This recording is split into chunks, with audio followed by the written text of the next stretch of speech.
트랜스메딕스가 주가가 계속 빠지고 있어요. 지금 보면은 주가가 음, 60 얼마까지 빠진 것 같아요. 지금 빠졌는데 아 지난 분기 실적 때문에 이제 에다가 계속적으로 약한 모습을 보이고 있는데 뭐 다들 아시다시피 그 월간 장기 관육 테크놀로지죠. 예, 지금 화면에 보이는 주가가 지금 계속 빠지고 있죠.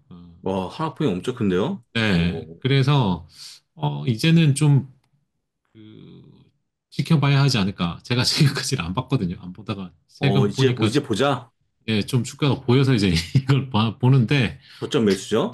핵심 이 회사가 음, 그 알다시피 이제 그 간이식 분야 그러니까 이 세 가지가 있는데 일단은 간이 가장 많으니까 이쪽에 여전히 이제 그 상온 관류 기술에 있어서 가장 그 독보적이죠. 그러다 보니까 강점을 가진 회사이고 중간에 한번 그 지난 실적 발표할 때 그 비행기 정기 점검 때문에 타 회사 거를 사용하다 보니까 이제 마진도 안 나오고 뭐 숫자도 안 나왔죠. 근데 에, 이게 그 결국 갈수록 미국 이식 시장은 확대될 거라고 보고 있고 다른 장기들도 이제 또그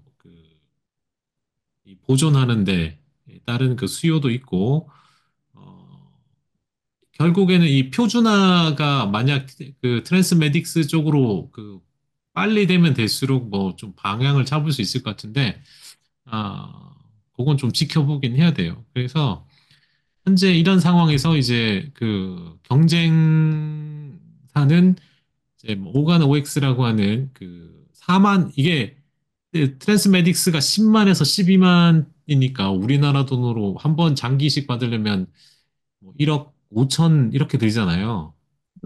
예. 근데 이건 지금 3분의 1 수준이거든요.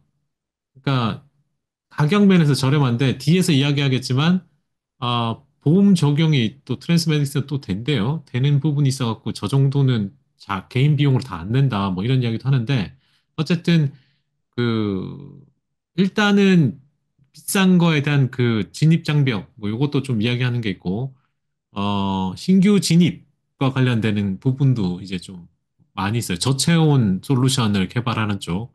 그래서 ORS나 뭐 브리지 투 라이프라는 데가 또 저체온 솔루션으로 이제 하는 부분이고, 요 경쟁업체들이 내년 1분기에 또 승인받을 게 있어요. 그래서 그런 게 나오면 또 이제 조금 약해질 수도 있는 부분이 있는 거죠. 일단은 그 가격에 있어서 이걸 얼마나 이제 잘 설명하느냐에 따라 다른 것 같아요. 그러니까 투자자 입장에서는 야, 이 가격이 세 배나 차이 나는데 이쪽으로 가겠냐? 뭐 이거에 대한 그 투자자를 이해시켜야 되는 부분이 있거든요. 그러니까 그건 뒤에서 이야기할게요.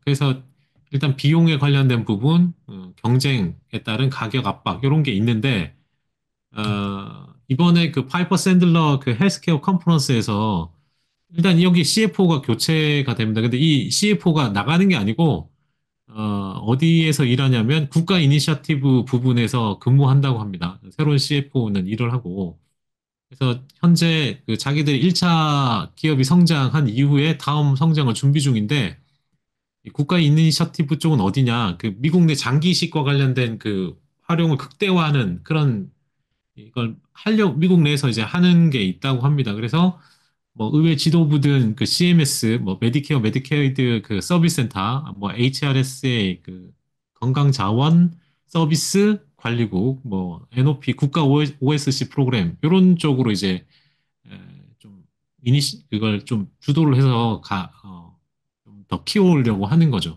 이 시장 자체를 좀 키워야 되니까.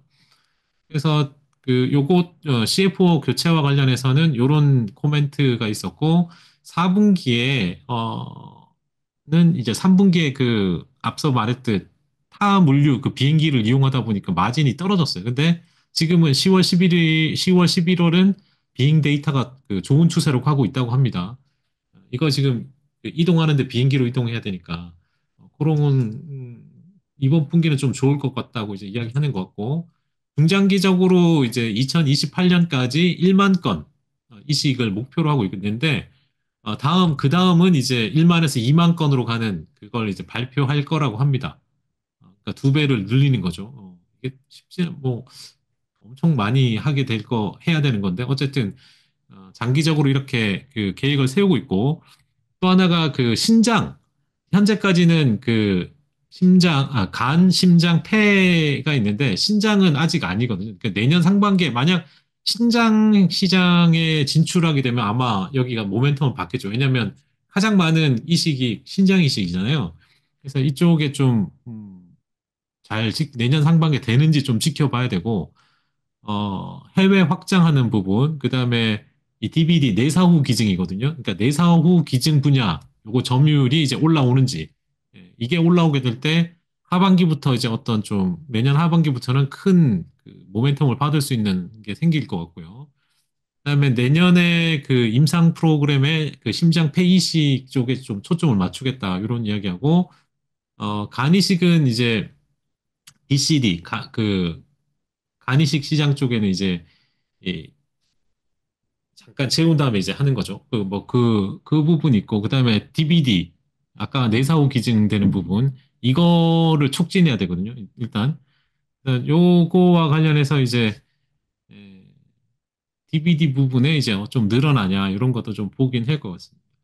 어쨌든. 그리고 이제, 에, 좀 어려운 일이 심장 같은 경우는 뭐, 심장을 적출한 다음에 이제 4시간 전후 이제 뭐 그런 이야기 하는데, 그 냉동 보존법 뭐 이런 뭐 그런 것도 뭐 활용하고 뭐 어떻게 한다고 합니다. 근데 자세한 건 저도 이제 어려운 내용이니까 잘 모르겠지만 그런 것도 있고 그다음에 아까 말했던 DBD 그 내사 관련해서 이 점유율을 그 상대적으로 계속 높이려고 이제 확장 목표를 하고 있고 또 하나 이제 생체외 연구도 지금 진행 중에 있고, 또 내년 하반기에 이제 임상 프로그램이 이 회사의 중요한 성장 촉매제로 작용한다고 했는데, 그러니까 내년 하반기를 좀 기대를 많이 하고 있는 것 같아요. 그래서 폐와 관련해서도 지금 폐이식 건수가 상당히 적은데, 에, 연간 450건이니까 거의 4배 가까이 이제 그 생각하는데 이게 절반만 돼도 2배잖아요. 요런 것도 좀 보고 있다. 그리고 지금 앞서 말했듯 그 가격이 NOP가 국가에서 하는 이게 이 프로그램 인상 프로그램이 NOP를 통해서 이루어지는데 기존 OCS 가격하고 이제 동일한다고 합니다. 다만 이게 비용이 비싸다고 아까 비싸게 보이잖아요. 근데 이 보험 적용이 된다고 하네요. 그래서 비용 절감이 된다고 합니다. 근데 이 트랜스메딕스에서 말하고자 하는 거는 이 기존 방식의 간 이식은 재이식률이 35%래요. 그러니까 잘못되면 그것만큼 또 돈을 또 내야 되는 거예요. 근데 이제 OCS를 사용하면은 2% 미만이니까 그러니까 간을 재이식할 확률이 극도로 이제 떨어지기 때문에 이건 이제 뭐 비싸다고 볼 수 없다 뭐 이런 이야기를 하는 것 같습니다. 하여튼 트랜스메딕스가 최근에 많이 빠지고 있는데, 뭐, 당장 사라는 뜻은 아닙니다. 많이 빠졌으니까 이제 좀 지켜보고, 이 회사가 4분기에 돌아서는지도 보고, 내년에 대한 이야기도 또 발표를 또 한다고 하니까, 지켜보고, 적당한 시기에 좀 보면 좋지 않을까, 뭐 이렇게 생각이 되고요.